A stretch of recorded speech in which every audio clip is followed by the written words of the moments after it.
আমাদের পরিচিত পৃথিবী, কিন্তু এর গভীরে লুকিয়ে আছে এমন কিছু জায়গা যা দেখলে আপনার বিশ্বাসের সীমা ছুঁয়ে যাবে। ভাসমান শহর মক্কো, যেখানে মানুষ পানির উপর ভর করে জীবন ধারণ করে। চীনের ইয়ানজিন আতুলের, যেখানে সরু পথ আর খাড়া পাহাড় মানুষকে প্রতিদিন জীবন যুদ্ধে নিযুক্ত করে। ইরানের কান্দোবান, যেখানে অগ্নিগিরি পাথর খোদাই করে ঘরে ঘরে মানুষ বাঁচে শতাব্দীর পর শতাব্দী ধরে। এরকম আরো কিছু রহস্যময় দেশের অঞ্চলের বিষয়ে আমরা জানবো, যা দেখার পর আপনার চোখ উপরে উঠবে। এইসব জায়গা শুধু ভূগোল নয়, এগুলো মানব জীবনের সাহস, অভিযোজন ও রহস্যের সাক্ষ্য। আফ্রিকার নাইজেরিয়ার লাগোস শহরের বুকে বেঁচে থাকা এক রহস্যময় বসতি হলো মক্কো। প্রায় ১.৫ শতাব্দী আগে গড়ে ওঠে ভাসমান গ্রামকে অনেকে বলে আফ্রিকার ভেনিস। আবার কারো কাছে এটি হলো বেঁচে থাকার সংগ্রামের প্রতিচ্ছবি। এখানকার অধিকাংশ ঘরবাড়ি কাঠের খুঁটির উপর ভর করে পানির উপরে দাঁড়িয়ে আছে। মানুষজন নৌকাকে ব্যবহার করে, আর গাড়ির মতো এটাই তাদের যাতায়াতের প্রধান মাধ্যম। মক্কোতে প্রায় ২ লাখ মানুষের বসবাস, কিন্তু তাদের বেশিরভাগেরই বিদ্যুৎ, স্বাস্থ্যসেবা কিংবা নিরাপদ পানীয় জলের ব্যবস্থা নেই। শিক্ষা ব্যবস্থা সীমিত হলো। শিশুদের জন্য ভাসমান স্কুল তৈরি করা হয়েছিল, যা সারা বিশ্বে আলোচিত হয়েছিল। তবুও মক্কো শুধু দারিদ্র্যের গল্প নয়, বরং মানুষের অদম্য জীবনী শক্তির প্রতীক। প্রতিদিন সকালে এখানকার জেলেরা নৌকা ভাসিয়ে মাছ ধরে জীবিকা নির্বাহ করে। অল্প কিছু মানুষ ব্যবসা আর ছোটখাটো উদ্যোগের মাধ্যমে টিকে থাকার পথ খুঁজে নিয়েছেন। এই ভাসমান শহর আমাদের শেখায় কঠিন বাস্তবতাকে উপেক্ষা করে মানুষ কিভাবে জীবনকে টিকিয়ে রাখে। ২ নম্বর, চীনের ইউনান প্রদেশে একটি শহর আছে যাকে বলা হয় বিশ্বের সবচেয়ে সরু শহর, ইয়ানজিন। নাইজিয়ান নদীর ২ পাহাড়ের মাঝে দাঁড়িয়ে থাকা এই শহরটি জায়গার সংকটে অদ্ভুতভাবে গড়ে উঠেছে। ইয়ানজিনের পুরো শহর যেন এক সরু করিডোরের মতো। নদী আর পাহাড়ের মাঝে আটকে থাকা এই শহরের ছড়ায় অনেক জায়গা মাত্র কয়েকশো মিটার। তবুও এখানে হাজার হাজার মানুষ প্রতিদিন জীবনযাপন করে যাচ্ছেন। বাড়িঘর, দোকানপাট, এমনকি রাস্তা, সবকিছু নদীর পাশে ঘেঁষে এক লাইনে সাজানো। মানুষের যাতায়াতের জন্য খুব সীমিত রাস্তা থাকলেও বাসিন্দারা চমৎকারভাবে নিজেদের মানিয়ে নিয়েছেন। এই শহরের নৌকা ও সরু বীজগুলো গুরুত্বপূর্ণ ভূমিকা রাখে। স্থানীয়রা ব্যবসা বাণিজ্য, দৈনন্দিন কাজ, এমনকি সামাজিক জীবনও গড়ে তুলছে অদ্ভুত বৈজ্ঞানিক সীমাবদ্ধতার ভেতরেই। ইয়ানজিন শুধু একটি শহর নয়, এটি মানব জীবনের অভিযোজনের অসাধারণ উদাহরণ, যেখানে প্রকৃতির বাধা মানুষকে থামাতে পারেনি, বরং নতুন ধরনের জীবনযাপনের গল্প তৈরি করেছে।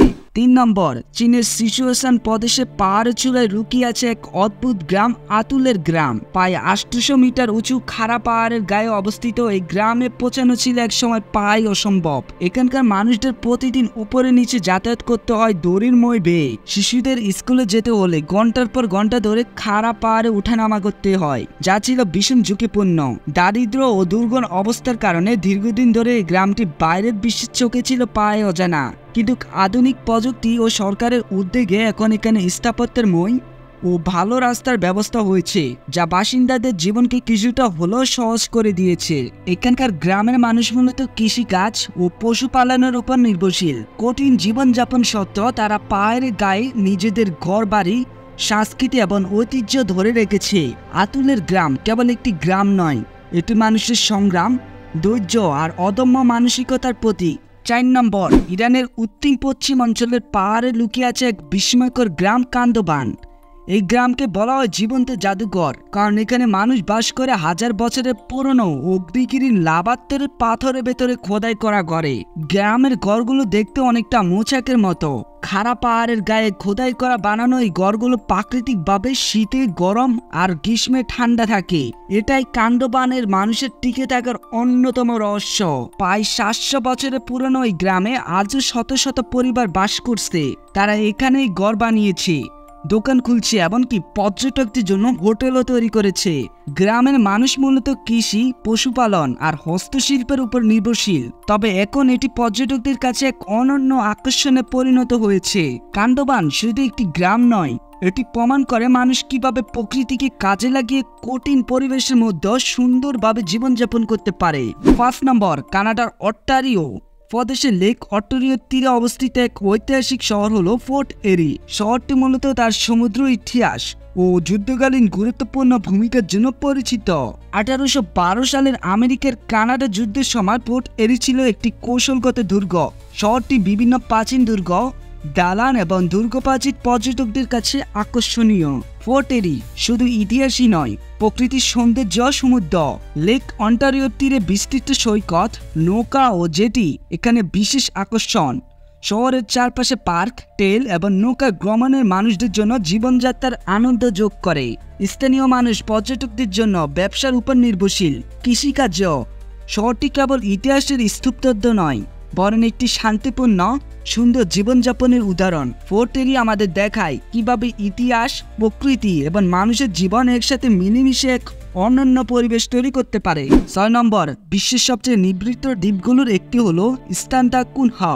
আটলান্টিক মহাসাগরের মাঝখানে অবস্থিত এটি। এই ছোট্ট দ্বীপটি পৃথিবীর প্রধান স্থল থেকে প্রায় 2400 কিলোমিটার দূরে অবস্থিত, যা এটিকে এক অদ্ভুত নিবিতির প্রতীক বানিয়েছে। দ্বীপের মানুষ সংখ্যা খুব সীমিত, প্রায় 250-300 জন। এখানকার জীবন অতি সরল, প্রযুক্তি ও আধুনিক সুবিধার সীমিত ব্যবহার। মানুষজন প্রধানত মাছ ধরা, কৃষি এবং পশুপালনের মাধ্যমে জীবনযাপন করে।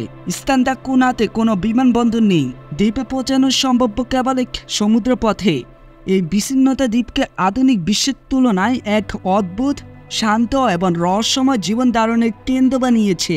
স্থানটা কুনা আমাদের শেখায় কিভাবে মানুষ সীমিত সম্পদ, দূরত্ব এবং কঠিন পরিবেশ সত্ত্বেও নিজের জীবন, সংস্কৃতি এবং সম্প্রদায়কে ধরে রাখতে পারে। 7 নম্বর, অ্যান্টার্কটিকার বিশাল বরফের সমুদ্রের মাঝে অবস্থিত হ্যালি ষষ্ঠ স্টেশন। এটি হলো পৃথিবীর সবচেয়ে দূরবর্তী ও চরম পরিবেশের বৈজ্ঞানিক গবেষণার কেন্দ্র। এটি যুক্তরাষ্ট্রে পরিচালিত একটি স্টেশন, যা মূলত অ্যান্টার্কটিকার জলবায়ু, বায়ুমণ্ডল এবং বরফের পরিবর্তন অধ্যয়নের জন্য ব্যবহৃত হয়। স্টেশনটি বিশেষভাবে ডিজাইন করা হয়েছে বরফের উপর চলাচলের জন্য। পুরো কাঠামো টাওয়ারের উপর রাখা হয়েছে, যাতে বরফের চলাচল ও তুষারপাত স্টেশনকে ক্ষতি করতে না পারে। গবেষকরা এখানে কয়েক মাস থেকে 1 বছরের বেশি সময় কাটান, যেখানে তাপমাত্রা 50 ডিগ্রি সেলসিয়াস পর্যন্ত নামতে পারে। হ্যালি ষষ্ঠ স্টেশন শুধু একটি গবেষণা কেন্দ্র নয়, এটি মানুষের অভিযোজন ও প্রযুক্তির অসাধারণ উদাহরণ। এখানে সোলার প্যানেল, হাইটেক বৈজ্ঞানিক সরঞ্জাম এবং আধুনিক আবাসিক সুবিধা তৈরি করা হয়েছে, যা চরম পরিবেশ ও জীবনকে সম্ভব করে।